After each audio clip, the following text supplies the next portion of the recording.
दोस्तों, आज की इस वीडियो में हम आपको एक लड़की की शादी का सच्चा वाकया बताने वाले हैं, जिसको सुनकर आप हैरान हो जाओगे। जी हाँ दोस्तों, इस वीडियो में आपको बताया गया है बिजनौर में एक लड़की की शादी हुई। जब उसकी शादी की पहली रात आई, जब उसकी सुहाग रात आई, तो उसका दूल्हा बदल दिया गया। दूल्हे की जगह पर एक दूसरे लड़के को दुल्हन के कमरे में भेज दिया गया। उसके बाद में उस दुल्हन ने उस लड़के के साथ क्या किया, आगे हम आपको बताएंगे। लेकिन उससे पहले, अगर आपने इस वीडियो को अभी तक लाइक नहीं किए हैं तो जरूर लाइक कर दीजिएगा। दोस्तों, मेरठ के अंदर एक गांव पड़ता है जिसका नाम है खादर। आज से 4 साल पहले खादर में रहने वाली लड़की का रिश्ता बिजनौर में रहने वाले लड़के के साथ तय हो जाता है, जो आर्मी का जवान होता है। और खादर की जो लड़की होती हैं, वो एक प्रधान की बेटी होती हैं। दोनों का रिश्ता तय हो जाता है और कुछ दिनों के बाद दोनों की धूमधाम के साथ शादी भी हो जाती है। बेटी की शादी में प्रधान जी खूब खर्चा करते हैं, यानी दहेज वगैरह भी खूब देते हैं। जब वो लड़की खादर से बिजनौर अपने ससुराल में चली जाती हैं, उसकी शादी की पहली रात होती है, यानी कि सुहाग रात होती हैं। लड़की सज सबर कर दुल्हन बनकर कमरे में बैठी होती हैं। अब जो दूल्हा होता है, जो आर्मी का जवान होता है, वह दुल्हन के कमरे में नहीं जाता है, बल्कि उसकी जगह पर दूसरा लड़का होता है जो अपाहिज होता है, जो एक पैर से लंगड़ा होता है। वो लड़खड़ाता हुआ दुल्हन के कमरे में चला जाता। जैसे ही वो अपाहिज लड़का कमरे के अंदर दाखिल होता है, तो उसको देखकर दुल्हन एकदम से हैरान हो जाती हैं, क्योंकि वो लड़की समझ जाती हैं ये लड़का तो मेरा शौहर नहीं है, मेरा निकाह तो इसके साथ में नहीं हुआ था। ये देखकर वो लड़की सचेत हो जाती हैं। इतने में वो अपाहिज लड़का दरवाजे की कुंडी लगा देता है।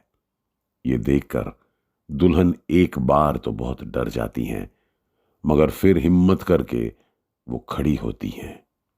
कमरे में इधर उधर देखने लगती हैं। इतने में उसको वहां पर एक दरांत दिखाई देती हैं। वह जल्दी से उसको उठा लेती हैं और लड़के को बोलती हैं कि खबरदार, अगर मेरे पास में आए, जहां पर हो वहीं पर खड़े रहना। अगर तुमने एक कदम भी आगे बढ़ाने की कोशिश की तो उस दरांत से मैं खुद को मार डालूंगी या मैं तुम्हारा कत्ल कर दूंगी। ये देखकर लड़का बहुत डर जाता है और वहीं पर खड़ा रहता है। अब वो लड़की अपने हाथ में उस दरांत को लिए पूरी रात ऐसे ही काट देती हैं, यानी पूरी रात वो सोती नहीं है। पूरी रात वो अपनी इज्जत की रखवाली करती हैं और वो अपाहिज लड़का पूरी रात उसके पास नहीं जा पाता है। उसके बाद सुबह होती है, लड़की दरवाजे की कुंडी खोलती हैं और सीधे बाथरूम में चली जाती हैं और जाकर वो अपने वालिद को फोन लगाती हैं और रोने लगती हैं और कहती हैं, पापा, बहुत गलत हो गया। इन लोगों ने हमारे साथ में बहुत बड़ा धोखा किया है। रात को एक दूसरे लड़के को इन्होंने मेरे कमरे में भेज दिया था।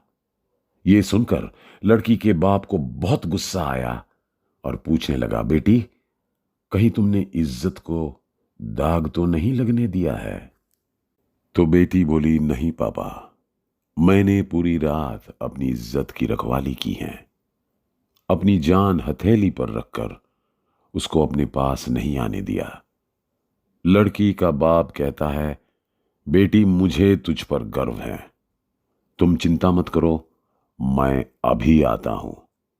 और हां, तुम यहां पर किसी को भी इसके बारे में मत बताना, चुपचाप वहां पर बैठे रहना। इसके बाद में वो लड़की जाकर चुपचाप अपने कमरे में वापस बैठ गई। थोड़ी देर के बाद लड़की का बाप अचानक लड़के के घर में पहुंच जाता है। उसको देखकर लड़के वाले हैरान हो जाते हैं और पूछते हैं, प्रधान जी, आपका अचानक आना कैसे हो गया? प्रधान जी कहते हैं, मैं तो पास वाले गांव में किसी काम से आया था। सोचा बेटी से मिलता चलूं, इसलिए आ गया हूं। ये सुनकर लड़के वाले खुश हो गए और कहने लगे, तब तो ठीक है, आप चाय पानी पी कर जाना। प्रधान जी कहते हैं, नहीं, चाय पानी नहीं पीऊंगा। अब मैं आ ही गया हूं तो मैं अपनी बेटी को भी साथ ले जाता हूं, क्योंकि उसकी मां की तबीयत अचानक खराब हो गई है। 2-4 दिन बाद ये वापस आ जाएगी। अब तो ये आपकी ही अमानत है, अब इसको यहीं पर रहना है। इस पर लड़के के घर वाले मान जाते हैं और प्रधान जी अपनी बेटी को लेकर वहां से रवाना हो जाते हैं। रास्ते में दोनों बाप बेटी बहुत रोते हैं। बेटी कहती है, पापा, इन लोगों ने हमारे साथ में बहुत गंदा मजाक किया है। तो पापा कहते हैं, बेटी अब तुम चिंता मत करो, अब देखो हम इनके साथ में क्या करते हैं। इधर बिजनौर वाले ये देखकर बहुत खुश हो रहे थे। वो सोच रहे थे, हमारा प्लान कामयाब हो गया है, हमने जैसा सोचा था वैसा हो गया। दोस्तों, हम आपको बता दें कि बिजनौर वालों ने इस लड़की के साथ में ऐसा क्यों किया, इसके पीछे उनका क्या प्लान था। शादी की पहली रात में उन्होंने दूल्हे को क्यों बदला। दरअसल उस घर में दो सगे भाई रहते थे। एक आर्मी का जवान था और एक पैर से अपाहिज था, यानी लंगड़ा था। उस अपाहिज का कहीं पर रिश्ता नहीं हो रहा था, इसलिए उन्होंने इस लड़की के साथ ऐसा धोखा किया। उन्होंने सोचा, ये दूसरा तो आर्मी का जवान है, इसकी तो सरकारी नौकरी है, इसको तो कोई भी अपनी लड़की दे देगा, इसको तो कोई भी अच्छी पढ़ी लिखी बीवी मिल जाएगी। इसलिए अगर ये लड़की इस अपाहिज को रख लेती हैं तो इसका भी घर बस जाएगा। बस यही सोचकर इन्होंने ऐसा किया था। इन्होंने सोचा, अगर शादी की पहली रात इस लड़की के साथ में हमारा ये अपाहिज लड़का रह लेता है, यानी ये सुहागरात इस लड़की के साथ मना लेता है, तो ये लड़की इसी की हो जाएगी। उनका ये प्लान था और इसी वजह से उन्होंने ऐसा किया। मगर ये लड़की हिम्मत वाली निकली, पढ़ी लिखी और नेक लड़की थी, इसलिए इनके प्लान को कामयाब नहीं होने दिया। उसके बाद में 2 दिन का वक्त गुजर जाता है। 2 दिन के बाद में वह आर्मी का जवान और उसका जीजा दोनों ही बाइक पर खादर गांव में पहुंच जाते उस लड़की को वापस लाने के लिए। लड़की के घर जाकर वो दुआ सलाम करते हैं। प्रधान जी अपने घर वालों का आवाज देकर कहते हैं, मेहमान आ गए हैं, इनको अंदर ले जाओ और खूब खातिरदारी करो। इसके बाद में उनको अंदर एक कमरे में ले जाया जाता है।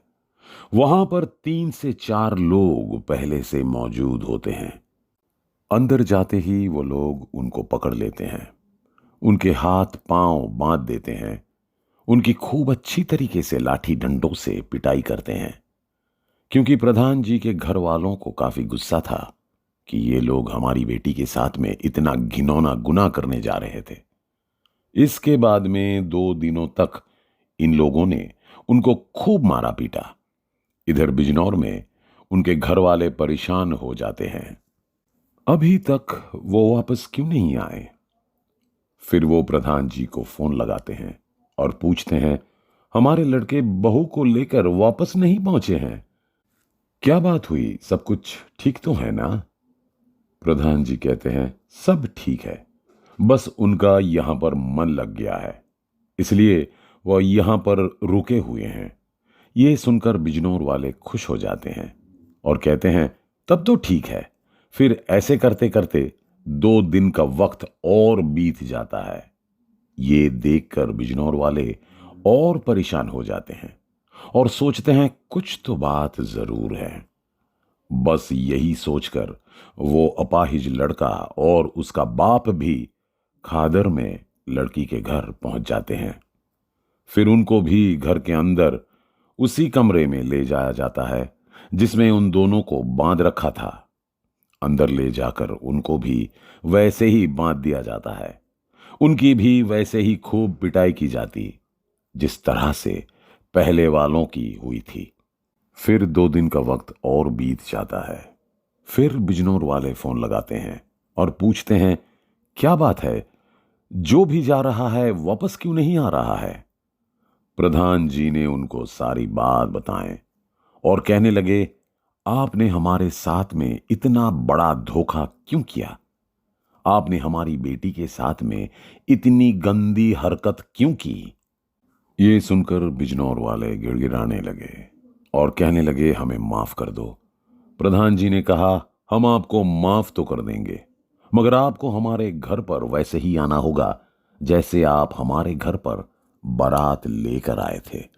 और हां, तुम्हारे खास लोगों को भी साथ में लेकर आना है। और जो सामान हमने आपको दहेज में दिया था वो पूरा का पूरा वापस लेकर आना है। उसके बाद में बिजनौर वाले उसी तरह से वापस गए जिस तरह से वो बारात लेकर गए थे। उनका सारा सामान वापस ले गए। प्रधान जी के रिश्तेदारों में उनके खिलाफ बहुत गुस्सा था, इसलिए वो उनको भी मारना पीटना चाहते थे, मगर प्रधान जी समझदार थे। उन्होंने उनको रोक दिया और कहने लगे, इसमें इन लोगों की कोई गलती नहीं है। उसके बाद में प्रधान जी ने उन खास लोगों को सारी बातें बताएं और उनको बताया कि ये लोग किस तरह से हमारी बेटी की जिंदगी खराब करने जा रहे थे। ये सुनकर उन लोगों को भी बहुत गुस्सा आया और उन्होंने भी उनको खूब खरी खोटी सुनाई और समाज से बेदखल करने का ऐलान कर दिया। दोस्तों, उसके बाद में प्रधान जी ने पुलिस को फोन कर दिया और तीनों बाप बेटों को पुलिस के हवाले कर दिया। याद रखिए, अल्लाह ने झूठों पर लानत फरमाई है और यही झूठ जब शादी के वक्त में बोला जाता है तो इसका गुनाह और भी ज्यादा बढ़ जाता है। इसमें झूठ भी होता है और साथ ही साथ में धोखा भी होता है, क्योंकि इसमें लड़की वालों के साथ फरेब किया जाता है। इसमें लड़के के माँ बाप भी इस गुनाह में शामिल होते हैं। इसलिए दोस्तों, भूल कर भी कभी किसी के साथ ऐसा धोखा मत करना, वरना अल्लाह आपको कभी भी माफ नहीं करेगा।